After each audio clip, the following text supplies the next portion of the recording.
you heard that right. He said NCB is local, not loco. Wasn't sure I heard that quite right. All right, so what are we going to talk about today? Time management. Time management. Well, I know what management is. That's what I do for a living. But when you think about it, what's time? What's the essence of time?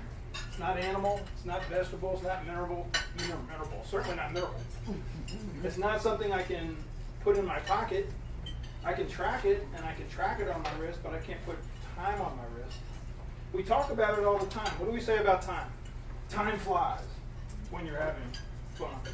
Time is on your side, right? When that was Rolling Stones, wasn't it? Time. I got an email the other day. Thank you for your timely response. You're welcome. We attach time to events. Like something bad's going to happen, we call it a time bomb. It's a bad thing when that's a thing. It's even worse when it's a person. And then what about that person that you see it on the caller ID, you pick it up, and as soon as you hear their voice, you know you're going to be on the phone for like 45 minutes? What do we call that? A time suck. Sometimes we have that golden moment. So we'll go pause. We have that golden moment. We meet the woman or man of our dreams, and we have that first discussion, and the little birds are flying around, and time stands still. And then sometimes it's a little awesome, a little ominous. Sometimes time is short. Sometimes when it's at work, we go, he's not long for this company. It's not good. His time is short. More ominous when we get ready to lose a loved one. So we can measure it, but we don't really know what this time thing is. It's kind of like life. How do you define life? I don't know. I live it, but I can't really describe its essence. But yet, it's interesting. Time, like life, is so precious. And the more you live, the longer you live, the more you appreciate how precious time really is. But time, as precious as it is also relentless, isn't it? It's cold. It just keeps rocking. No matter what we do, it does its thing. So the question is, how do you feel about time? How does time interact with your life? Do you find that time seems to be short for you? Are you looking for more time with frequency? Are you having difficulty keeping up? Well, we all tend to feel that way in this world, and that's why I guess there's so much interest in being here. And I really appreciate everybody being here today. This is such a cool group. I kind of looked around, and the group is made up of two kinds of people. People I already know and think are cool, and people who I haven't met yet and are looking forward to finding out how cool you are. So, really appreciate everybody coming out. So, can we make time our friend? Well, I've been thinking about this for a long time. I've been doing it from a lot of different perspectives. Initially, I was just a regular time card punching sort of dude. Used to paint for a living, used to weld for a living, love welding. Unfortunately, we all got laid off, and I decided if I was going to be unemployed, I might as well be self-unemployed, so my little company was born.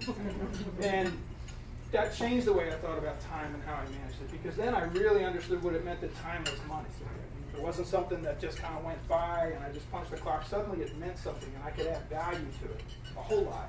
For two reasons. One, I had to account for it. I had to prove my value, what I added to that time. I had to document all that kind of stuff.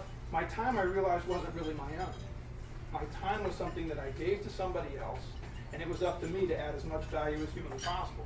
And in the beginning, before I decided to tank the company, because I didn't feel I had enough time to watch my kids grow up, and I figured I needed to make a life change, while I was doing that, I was also managing 12 or 13 different people and trying to run my business, which, by the way, was not terribly well done. Hence, I'm no longer self-employed.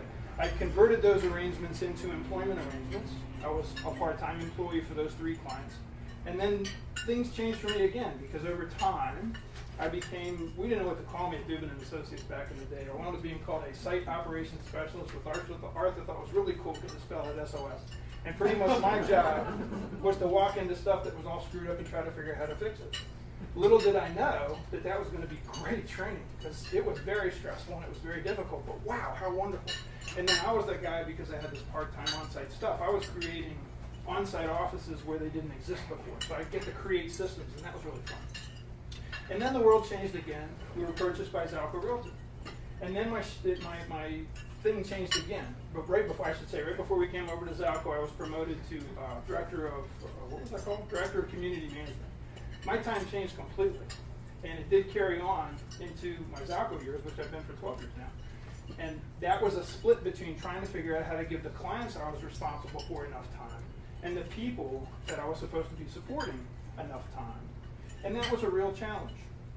But what was interesting through that whole thing, I looked back through my old daytimers, and I realized that my system's changed again and again and again and again. And almost every year, I realized that I morph my system a little bit. I take a look at it, and I realize that I can tweak it a little bit.